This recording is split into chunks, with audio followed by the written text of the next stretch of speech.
Lantas bagaimana pandangan seorang wakil presiden RI ke-10 dan juga 12 RI terkait dengan Presiden Amerika Serikat Donald Trump yang telah mengumumkan kebijakan tarif impor baru terhadap Indonesia? Sore ini kita langsung bahas, minta masukan dari Pak JK, sudah bergabung sambungan live dari kediaman Pak JK di Jakarta. Assalamualaikum Pak JK, selamat Lebaran dulu Pak, minal aidin wal faizin, mohon maaf lahir batin. Waalaikumsalam.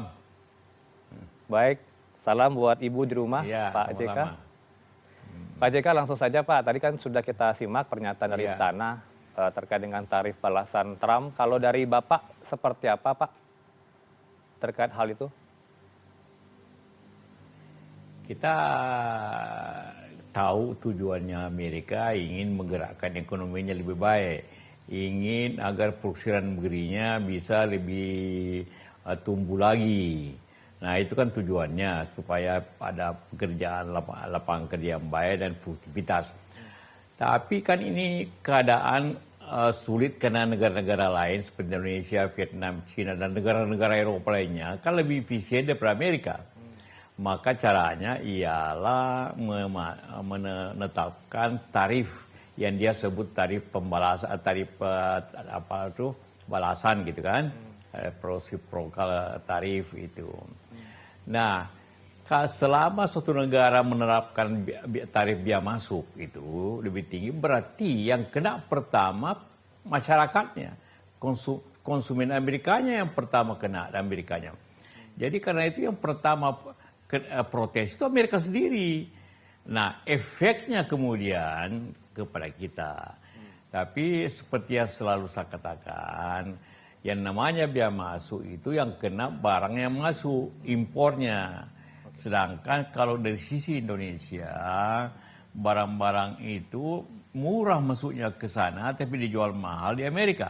Jadi yang kena itu kayak sepatu, kayak baju, kayak spare part, kayak sawit, macam-macam itu kan tidak terlalu mahal di Indonesia dan itu harga ekspor kita. Jadi efeknya itu walaupun disebut 32%, itu pun negotiable, dapat dinegosiasikan. Maka ini tentu pertanyaannya efeknya berapa? Kalau kita lihat dari sisi penjualan barang-barang di Amerika, harganya akan naik kira-kira hanya 10% kira-kira untuk barang-barang Indonesia. Kalau Cina lain lagi, karena Cina barang-barang murah berarti akan naiknya kali besar. Barang-barang murah. Nah jadi itulah yang akan terjadi. Efeknya yang pertama rakyat Amerika jadi yang pertama protester justru rakyat Amerika. Kita kena efeknya kalau ini terus menerus. Tapi saya yakin ini hanya jangka pendek. Baik. Ini cara untuk berunding saja. Karena tidak mungkin dia mencerumuskan negaranya menjadi negara yang mahal. Rakyatnya daya belinya bisa turun, kesejahteraan rakyatnya bisa turun kalau harga-harga naik semuanya.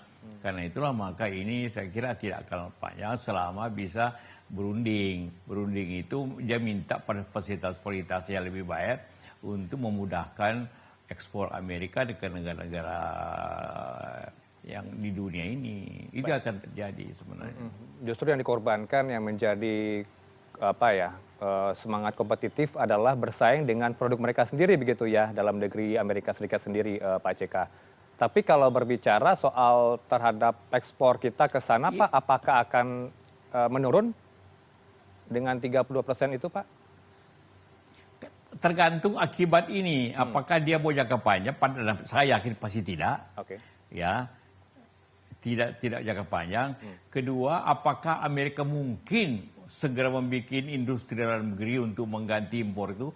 Itu juga tidak mungkin dalam waktu cepat.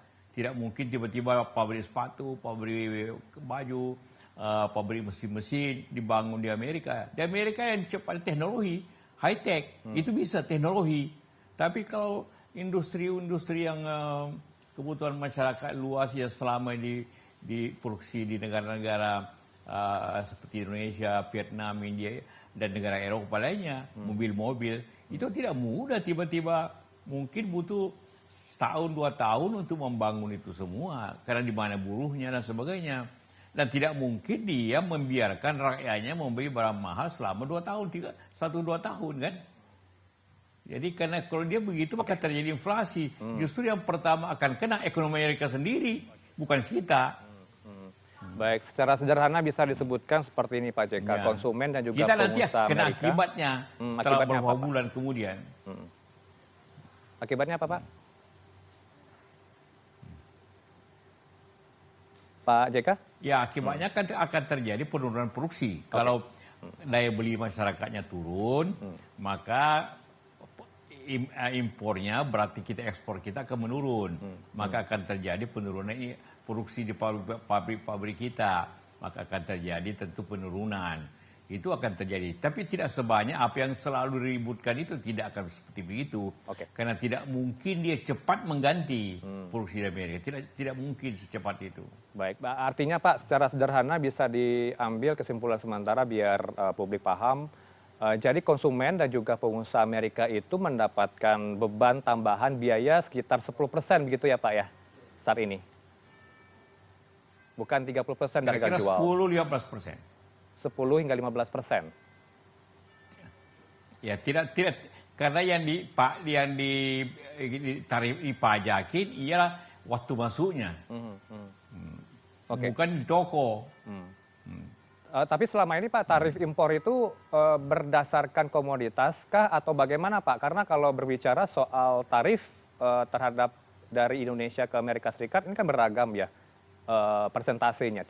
Tidak semua 32% Pak JK. Sebenarnya semua negara itu berdasarkan komoditas, bukan berdasarkan negara.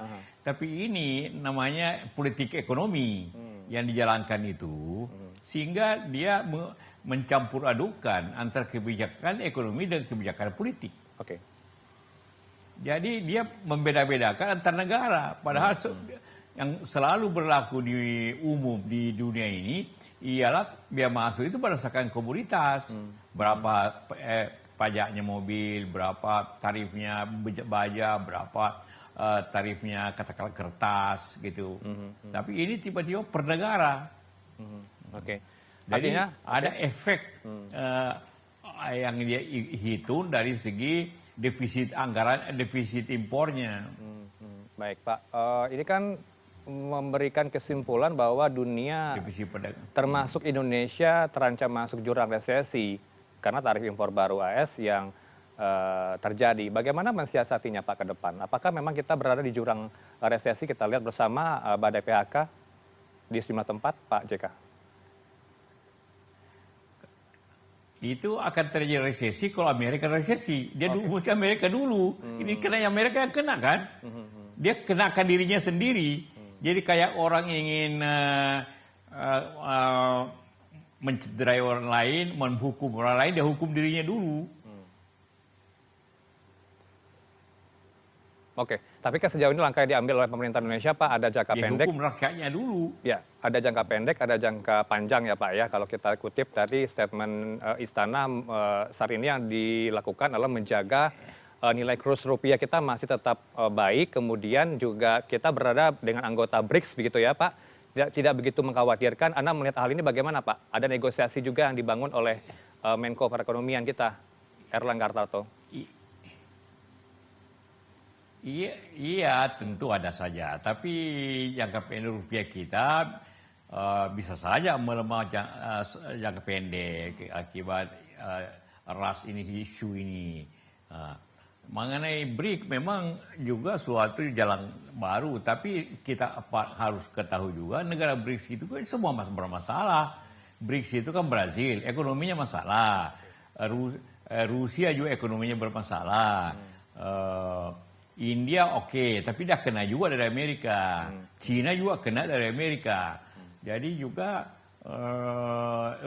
Afrika Selatan juga bermasalah ekonominya. Jadi tidak mudah juga memindahkan pasar ke sana. Baik Pak, kalau melihat belajar dari Vietnam ketika perang dagang pernah terjadi di tahun beberapa dekade ya, 2019 saya kutip ya Pak ya. Vietnam belajar dari perang dagang antara Amerika Serikat dengan China. Sehingga mereka mendatangkan investor yang cukup banyak. Memindahkan pabrik-pabrik dari China ke Vietnam. Apakah langkah ini bisa diambil Pak di negeri kita ini? Belajar dari Vietnam. Ya waktu itu hanya perang antara Amerika dengan Cina. Oke. Ini Amerika berperang dengan semua negara, Oke. Baik. termasuk Vietnam, termasuk Indonesia. Jadi tidak bisa memindahkan. Mau pindah gimana? Oke.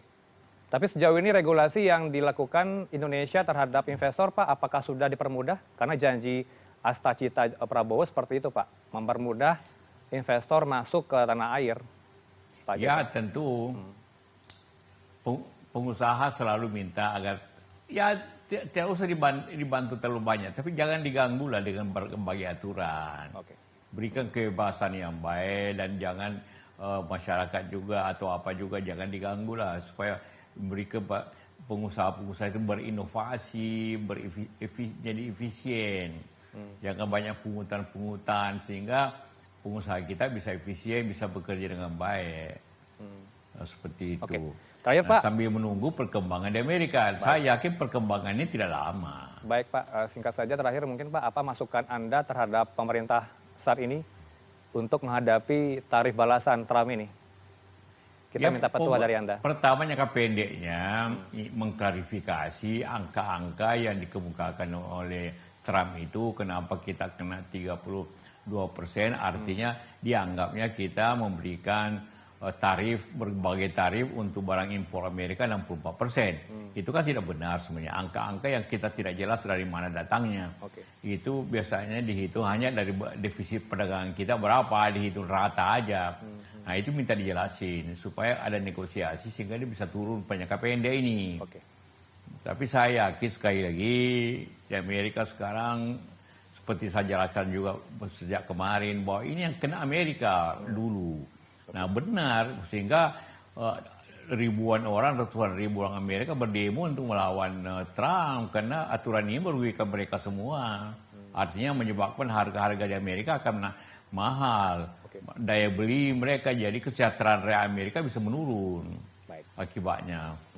Baik. Semoga didengarkan ini, Pak, masukan dari Anda terhadap pemerintah yang menjabat saat ini, para Prabowo Gibran. Terima kasih untuk waktu Anda bersama kami, Pak Yusuf Kalla, Wakil Presiden RI ke-10 dan juga 12. Sekali lagi selamat Lebaran. Maaf batin Pak JK dan juga Ibu. Assalamualaikum. Waalaikumsalam.